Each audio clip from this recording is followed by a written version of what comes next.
dans Sombel 50, verset 15, toute écriture qui est inspirée par le maudit de Loba est utile pour enseigner l'esprit. Parce que l'esprit a besoin d'être enseigné. Si ton esprit n'est pas enseigné, mais tu es comme un enfant. Admettons, bon voilà, là c'est écrit le livre d'Enoch. Kalata Doubisse. Si ton esprit n'est pas enseigné, écoutez très attentivement. D'abord, dans le plan physique, si tu ne sais pas lire, ton esprit ne saura pas lire, ça aussi. Moi, je vous explique la spiritualité. Si tu ne sais pas lire, ça, ton esprit ne saura pas lire, ça aussi. Ni ton âme. Maintenant, ton esprit peut être enseigné dans le spirituel. Et dans le physique, tu ne sais pas lire ça. Tu n'as pas appris. Ni ton âme ne sait lire ça. Maintenant, ton esprit, à travers les yeux de l'âme, et l'âme à travers les yeux de la chair, quand tu vas voir, ton esprit saura ce que ça veut dire. Tu auras un sentiment une sorte de révélation. Et ton esprit est en train de lire ça. Mais sauf qu'en lisant ça, il ne va pas prononcer les mots, les phrases. Ça va passer sur une forme de révélation, un sentiment. C'est pour ça qu'il est dit ici, toute écriture qui est inspirée par le maudit de Loba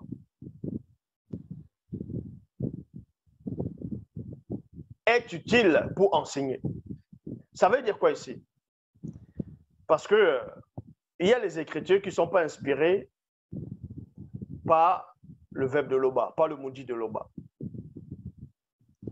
Que d'autres vont faire croire aux gens que c'est inspiré par le maudit de Loba pour mettre des erreurs, des contradictions, comme on a vu dans les Bibles actuelles classiques.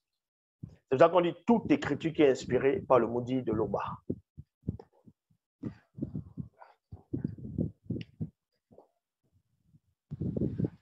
Et ça ne veut pas dire que est utile pour enseigner l'esprit, virgule, pour redresser l'âme. Donc, on enseigne l'esprit et l'esprit redresse l'âme. Pour convaincre les consciences du corps. Et on va convaincre le corps pour corriger l'homme livré à lui-même, pour l'instruire dans la justice, afin que le non-initié gracié soit accompli et propre en toute bonne œuvre.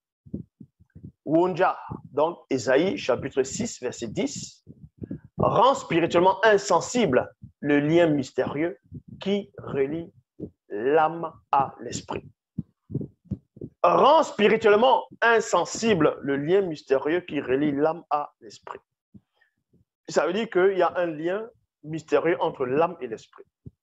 Si on rend ça insensible, dès qu'on te montre la vérité, tu ne pourras pas accepter cette vérité. Tu es insensible.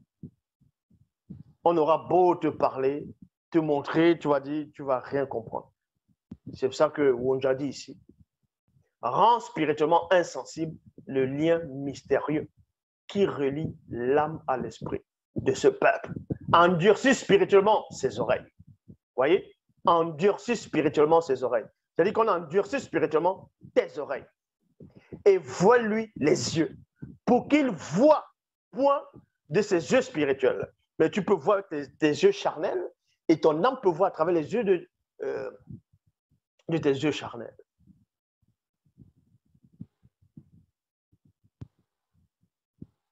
Vous voyez?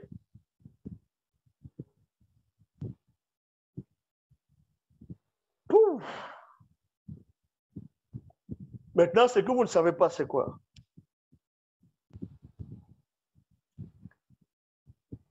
L'âme voit à travers les yeux de l'esprit, du corps physique. Donc, pas les yeux, tout ça là, l'émotion, le toucher, le corps va ressentir, l'âme va ressentir aussi. Mais l'âme peut voir à travers les yeux là. Mais dès que tu es dans l'obscurité, l'âme ne voit pas. Il faut qu'il sorte du corps physique pour pouvoir voir.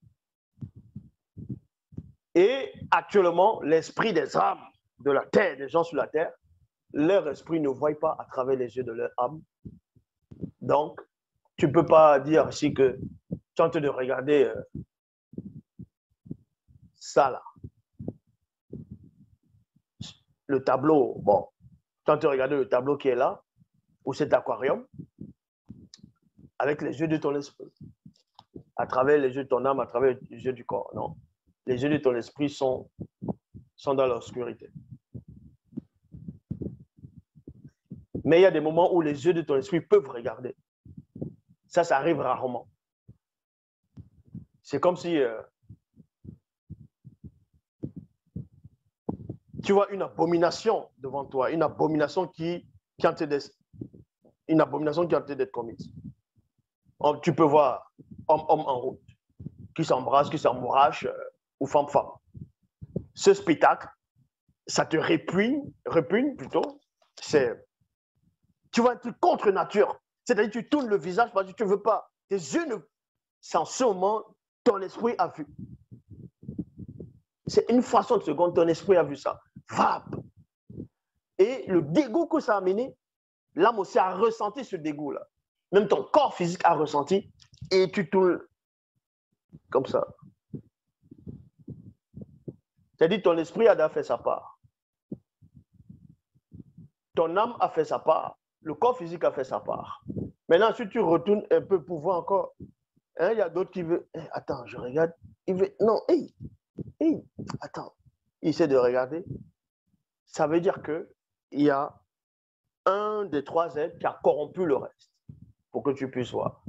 Et à force de regarder, tu tolères la tolérance. Ça veut dire que ton esprit, ton âme et ton corps est souillé. Donc, il y a un lien mystérieux qui relie l'esprit, l'âme et l'esprit. Quand on touche ce lien mystérieux, tu auras beau convaincre les gens, expliquer que voici la vérité, il va regarder comme ça. Il est insensible. Parce que dans l'esprit réside la connaissance, réside l'intelligence. Donc, si on ferme l'intelligence, tu ne vas pas comprendre des choses intelligentes. C'est aussi simple que ça. C'est pour ça que Wonja lui-même, il a compris, il a dit, il rend spirituellement insensible le lien mystérieux qui relie l'âme à l'esprit de ce peuple, endurcit spirituellement ses oreilles et voile-lui ses yeux, les yeux plutôt, pour qu'il ne voie point de ses yeux spirituels et n'entende point de ses oreilles spirituelles, ne comprenne point de son esprit, ne se convertisse point et ne soit point guéri. D'Oubissé, chapitre 1, verset 307. Je vis aussi comment le sceau, parce qu'on parle du sceau, non pas le sceau du roi où mais après il y a le seau, on casse, ce n'est pas le seau qu'on puise de l'eau. C'est un seau par rapport dans le plan spirituel. Maintenant, il y a plusieurs sortes de seaux. Il y a les seaux, on ouvre les seaux pour manifester les jugements, ainsi de suite. Mais si on parle d'un seau particulier, D'Oubissé, dans son voyage initiatique spirituel, il a vu un seau. Donc, je vis comment le seau, entre parenthèses, lien, virgule, passage mystérieux, qui se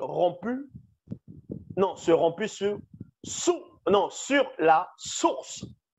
La source maintenant, c'est quoi? C'est le lien de l'introduction de l'âme à l'existence. C'est-à-dire que quand l'âme entre, quand l'esprit entre dans le corps, boum, l'âme prend, par rapport à moto, l'âme devient un être vivant, dans une âme vivante. Donc c'est l'esprit, c'est l'âme qui prend le dessus, qui est en premier. Parce qu'il y a un lien où l'âme entre. Il y a un lien où l'âme entre dans l'introduction, dans le visible, dans l'existence, qui a pour but la séparation entre l'âme et l'esprit. D'Oubissé, chapitre 1, verset 309. À la même seconde où le Nam ou l'Oloma, donc en hanche, porta l'âme du défunt, je vis que la roue, qui est le lien de l'introduction de l'esprit à l'existence, s'est cassée à la citerne. Donc, il y a une roue. La roue, maintenant, c'est une roue. On va dire la roue, parce que la roue, on sait que c'est les Mabao, donc les Ophanimes. La roue est le lien par où l'esprit entre à l'existence. Ça veut dire qu'une femme, quand elle est enceinte, au bout du 6e mois, c'est là où l'esprit se forme et passe par cette roue-là. Il y a une roue que tu sois à la radio, scanner, tu ne pourras pas voir. C'est dans le sens spirituel. Et Mon avait tellement compris cela aussi dans le livre d'Ecclésiaste, chapitre 12, à partir du verset 4, toujours dans la Bible, où l'on redoute l'après-vie, où l'on a des terreurs en chemin de la vallée de la mort, où les esprits, où les entités approchent, où l'atmosphère devient pesante et où la prière n'a plus de faire, car l'homme s'en va vers sa demeure ténébreuse et les pleureurs parcourent les rues avant que le cordon, donc le cordon qui est le lien reliant l'âme et le corps. Donc, il y a un lien entre le corps et l'âme. C'est ce qu'on appelle le cordon argenté. Donc, le cordon argenté. Donc, on va dire le cordon d'argent. D'autrement dit, le fil de la vie. C'est le cordon argenté. De même que quand un enfant, on va l'estirper du ventre de sa mère à partir de ses parties intimes, il y a un cordon, le cordon ombilical, donc, qui relie l'enfant et toujours la mère. On doit couper ce cordon-là. Et dans le sens, dans le corps aussi, a un cordon qui est relié avec son moi intérieur qui est l'âme. Et l'âme aussi a un lien qui le relie à l'esprit. Est-ce que vous comprenez? L'esprit aussi a un lien qui le relie à la vie. Son corps vit. Maintenant, il y a ce qu'on appelle la vie éternelle. Ça, c'est autre chose. Si l'on le permet, je le ferai peut-être dans une vidéo ou un live, la vie éternelle. C'est quoi la vie éternelle? Donc, se rompre sur la source, dans la séparation entre l'âme, que le seau se rompe sur la source, la séparation entre l'âme et l'esprit, et que la roue se casse sur la certaine, le Dibao, dont Ophanim vient récupérer l'esprit de l'homme, avant que le corps physique retourne à la terre comme il y était, et que l'esprit, après être purifié par le Dibao, retourne dans le lieu initial de l'esprit de l'homme, dans une des demeures du non visible, car cet esprit n'est point le souffle originel et parfait qui prit la forme du visible, donc moto avant la chute. Voilà le mystère de l'esprit, l'âme et le corps. L'esprit, l'âme et le corps, ce sont des corps intermédiaires. Ils ont besoin de cohabiter. Et maintenant, n'essayez pas de faire la distinction, dissocier, vous ne pourrez pas les dissocier. C'est une seule et même personne. En gros, c'est comme si tu avais trois consciences. Il y a une conscience qui te dit va, l'autre te dit ne va pas, et l'autre en train d'écouter, celui qui dit va, celui qui dit ne va pas. L'Oba, c'est encore glorifié.